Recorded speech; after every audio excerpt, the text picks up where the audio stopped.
आज यानी 1 अप्रैल के दिन से नए वित्त वर्ष 2023 और 24 की शुरुआत हो चुकी है। इसी के साथ कई ऐसे फैसले लागू हो गए हैं जिनसे आपकी लाइफ प्रभावित हो सकती है। मसलन न्यू टैक्स रिजिम के तहत 7 लाख रुपए की कमाई को फ्री कर दिया गया है। वहीं दूसरी ओर नेशनल पेंशन स्कीम के नियमों में भी अहम बदलाव किए गए हैं। आइए अब आपको ऐसे ही 12 नियमों के बारे में बताते हैं जो आपकी ज्यादा से ज्यादा टैक्स की बचत कर आपकी सेविंग्स को बढ़ावा देंगे। पहला, नई टैक्स व्यवस्था 1 अप्रैल से प्रभावित हो गई है। इस व्यवस्था के तहत अगर टैक्स पेयर की वार्षिक आय 7 लाख रुपए है तो उसे कोई टैक्स नहीं अदा करना होगा। हालांकि निवेश और आवास भत्ता जैसी छूट वाली पुरानी टैक्स व्यवस्था में कोई बदलाव नहीं किया गया है।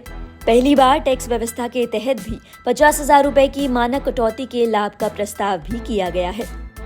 दूसरा, वित्त मंत्री ने नई टैक्स व्यवस्था यानी बिना कोई छूट वाली टैक्स व्यवस्था को डिफॉल्ट बनाने का प्रस्ताव किया है। इसका मतलब ये है कि अगर आपने आयकर रिटर्न में अपना विकल्प नहीं चुना है तो स्वतः ही नई टैक्स व्यवस्था में आप चले जाएंगे।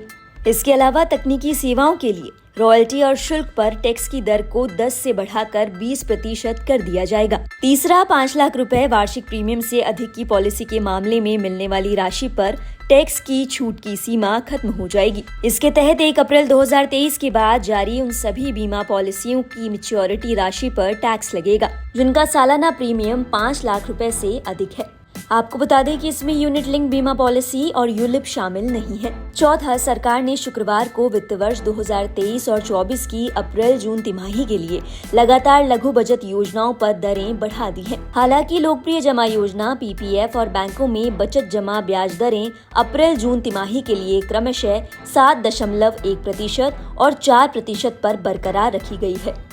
अन्य बचत योजनाओं में ब्याज दरों में 0.1% से 0.7% की वृद्धि की गई है। पांचवा, महिलाओं के लिए नई लघु बचत योजना महिला सम्मान बचत पत्र की शुरुआत होगी। इसमें किसी महिला या लड़की के नाम पर 2 लाख रुपए तक एक बार में निवेश किया जा सकता है। योजना के तहत 7.5 की निश्चित दर से ब्याज दिया जाएगा। साथ ही आंशिक निकासी का विकल्प भी उपलब्ध है। छठा, वरिष्ठ नागरिक बचत योजना के तहत जमा सीमा 15 लाख रुपए से बढ़ाकर 30 लाख रुपए की जाएगी। वहीं मासिक आय योजना के तहत जमा सीमा बढ़ाकर 9 लाख रुपए हो जाएगी। सातवां, 1 अप्रैल से बॉन्ड या निश्चित आय वाले उत्पादों में निवेश से जुड़े म्यूचुअल फंड में शॉर्ट टर्म कैपिटल गेन लगेगा। गौरतलब है कि अब तक निवेशकों को इस पर लॉन्ग टर्म कैपिटल गेन मिलता था। फिलहाल बॉन्ड या निश्चित आय वाले उत्पादों से जुड़े म्यूचुअल फंड में निवेश करने वाले निवेशक 3 साल के लिए पूंजी लाभ पर आयकर चुकाते हैं। आठवां, अगर आप कार लेने के बारे में सोच रहे हैं तो 1 अप्रैल से सख्त उत्सर्जन नियम लागू होने के बाद मारुति सुजुकी और टाटा मोटर जैसी वाहन कंपनियां अपने विभिन्न मॉडलों की कीमतों में बढ़ोतरी कर रही हैं। नवा, नेशनल स्टॉक एक्सचेंज ने 1 अप्रैल से नगद इक्विटी और वायदा एवं विकल्प खंड में लेन देन शुल्क में 6% की वृद्धि को वापस लेने का फैसला किया है। गौरतलब है कि अतिरिक्त शुल्क 1 जनवरी 2021 से प्रभावित हुआ था। 10वां, विदेश यात्रा के लिए क्रेडिट कार्ड के भुगतान को भारतीय रिजर्व बैंक के लिबरलाइज्ड रेमिटेंस स्कीम के दायरे में लाया जाएगा। इसका मकसद ये सुनिश्चित करना है कि ऐसे खर्चे टीसीएस यानी स्रोत पर कर संग्रह के दायरे में आए। 11वां, देश के सूक्ष्म और लघु उद्योगों के लिए एक संशोधित ऋण गारंटी योजना 1 अप्रैल से लागू होगी। इसमें 1 करोड़ रुपए तक के कर्ज के लिए वार्षिक गारंटी शुल्क अधिकतम 2% से घटाकर 0.37% किया जा रहा है। इससे छोटे कारोबारियों के लिए ऋण की कुल लागत में कमी होगी। गारंटी की सीमा को 2 करोड़ रुपए से बढ़ाकर 5 करोड़ रुपए कर दिया गया है। 12वां, नई विदेश व्यापार नीति भी 1 अप्रैल से लागू होगी। इसका उद्देश्य देश के निर्यात को 2030 तक 2000 अरब डॉलर तक पहुंचाना है।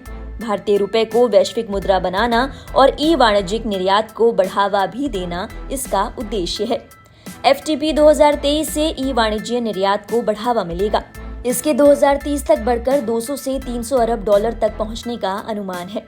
इसके अलावा इसमें कुरियर सेवाओं के माध्यम से निर्यात के लिए मूल्य सीमा 5 लाख रुपए प्रति खेप से बढ़ाकर 10 लाख रुपए की जा रही है।